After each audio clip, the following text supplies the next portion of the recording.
இந்த match luckily சரியான மேட்ச்னே சொல்லலாம். பிரசாந்துக்கு இங்கே ஒரு நாக் கிடைக்கும், அதை கிளியர் பண்ணிட்டு திரும்பி உள்ளே போவான். அங்கே 2 நாக் இருக்கும், அதையும் 2 கிளியர் பண்ணி கில் எடுத்துட்டுருவான். இந்த மேட்ச் லாஸ்ட்டு நாங்கள் 2 பேர் சுற்றுருவோம், 2 டீமேட் தான் இருப்பாங்க. அதில் ஒருத்தர் ரேண்டம் பிளேயர், இன்னொருத்தர் நம்ம பிரசாந்த். கட் பண்ணால் இந்த ஃபுல்லாக எனிமையாக இருக்கானுங்க. லாஸ்ட் ஜோனும் சிங்காக ஆரம்பிச்சிருச்சு. இப்போ இந்த இடத்துல பயங்கரமான சம்பவம் நடக்குன்னே சொல்லலாம். சுற்றி எல்லாத்தையும் டேஸ்பராக போயிட்டு இருக்கோம். இந்த இடத்துல நம்ம பிரசாந்த் எத்தனை கில் எடுக்கிறான்னு மட்டும் நீங்கள் ஒத்துக்கவனீங்க நண்பர்களே. மச்சு ஆடியோ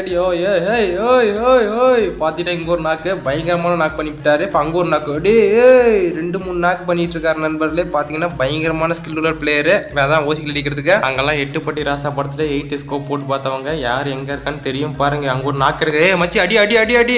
அங்கேயும் டவுன் கிளியர் பண்ணியாச்சு. ஒரு வழியா இங்கே ஒரு 3 கிலோ எடுத்துட்டாப்ல, அங்க ஒரு 3 கிலோ. பாத்தீங்கன்னா எத்தனை ஓசிக்கில் எடுப்பாருன்னு தெரியல. ஆனா உண்மையை சொல்லணும்னா அதுக்கும் திறமை வேணும். பாருங்க திரும்பி இன்னொரு கிலோ கிடைச்சிருச்சு. எங்க இருந்தா அடிச்சானே தெரியல, இத்தனை கிலோ வந்துருச்சு. இந்த மேட்ச்ல நான் கூட 2 கிலோ தான் அடிச்சா, நம்மளால 12 கிலோ பக்கம் அடிச்சிட்டாப்ல. Uncomfortable situation. அலைவல் என்ன 3 பேர் இருக்காங்க எக்ஸ்ட்ரா. அங்க ஒரு நாக்கு போடு மச்சி. அடேங்க அப்பா நண்பர்களே, எத்தனை நாக்கு கிளியர் பண்ணிருப்பாங்க நீங்களே பார்த்துருப்பீங்க இந்த மேட்ச் ஃபுல்லாவே. ஆமாச்சு போடு போடு அடி. நிக்கா ஒரு அடிடாடே தற்குறி. ஏதோ புஷ்வானெல்லாம் விடுறாப்ல ஆளு.